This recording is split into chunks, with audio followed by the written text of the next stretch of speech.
Migrants. La vidéo de vente de migrants au marché des esclaves en Libye a provoqué une levée de boucliers à l'échelle internationale. Les échos de ces pratiques barbares dans l'enfer libyen, comme le disent les migrants, ne sont pas récents.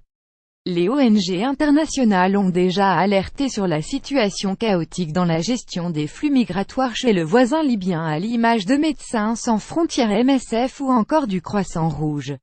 Le département migration du Forum tunisien pour les droits économiques et sociaux FTDES et l'Observatoire maghrébin des migrations OMM ont commencé à publier des témoignages de migrants ayant survécu à la Libye.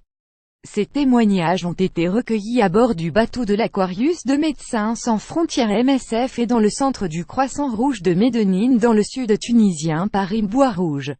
Rim Bois-Rouge a passé des mois au large de la mer Méditerranée. Sa mission: venir au secours des naufragés de l'immigration clandestine qui empruntent des embarquements de fortune de la ville libyenne de Mosrata en direction de l'Italie, la porte de l'Europe. Médecin de formation, elle a travaillé en tant que médiatrice culturelle avec l'ONG international Médecins sans frontières. Elle relate le récit poignant d'un migrant de Guinée-Conakry qui est parvenu à fuir la Libye après 24 heures de marche pour arriver à Ben Guerden. Un état de non-droit voulant joindre l'Europe à travers la Libye, les migrants se sont retrouvés otages de milices libyennes qui les empêchent de prendre la mer. Pire, elles les font prisonniers dénués des droits les plus élémentaires. Affamés, frappés, torturés et volés, les migrants font face à des horreurs, raconte le Guinéen, qui a été séparé de son frère au cours de son calvaire. En Libye, les NYC a pas de prison officielle. Dans une petite chambre, se trouvent plus de 150 personnes. On ne te donne pas à manger. J'ai fait 3 fois de la prison. Une fois on m'a emprisonné à Saba, j'ai fait 2 semaines là-bas. Après je suis allé à Beni Walid, j'y ai vu des choses que je n'avais jamais vues. Là-bas c'est pire que les autres.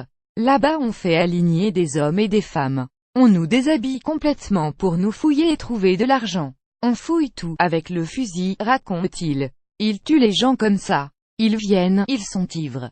Ils dansent. Ils te regardent. Tu ne sais pas pourquoi ils tirent.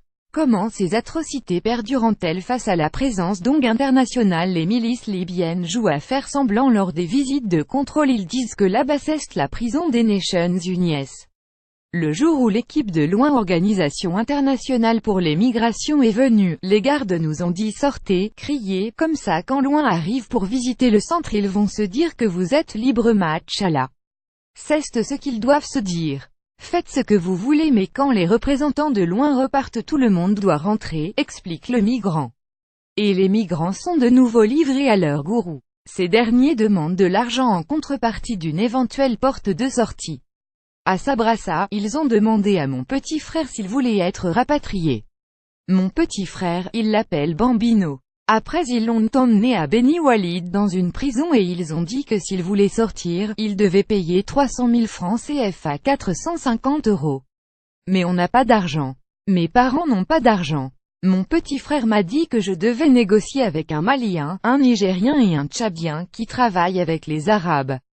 J'aille parler avec eux. Maintenant ils veulent 200 000 francs CFA 300 €.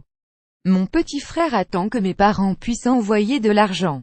Mais mon père est malade, se désole-t-il. Des réseaux de trafiquants. Le migrant parle d'un réseau étendu qui opère dans toute la région.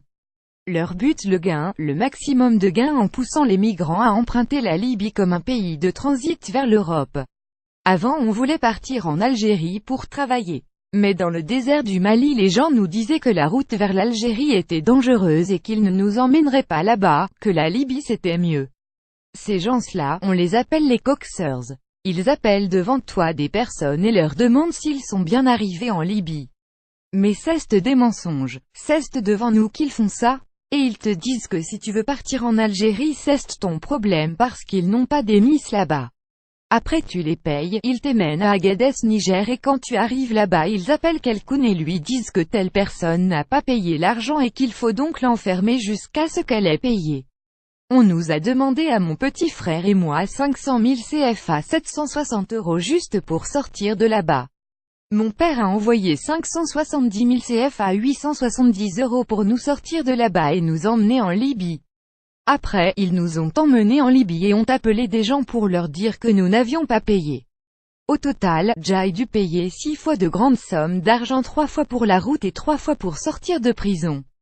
Mais Jai payait aussi beaucoup de fois de petites sommes. Je ne peux pas les compter, raconte le Guinéen. Une humiliation pour l'Afrique. La situation des migrants devenus des esclaves suscite un tollé médiatique relayé par des politiques mais aussi des artistes et des sportifs.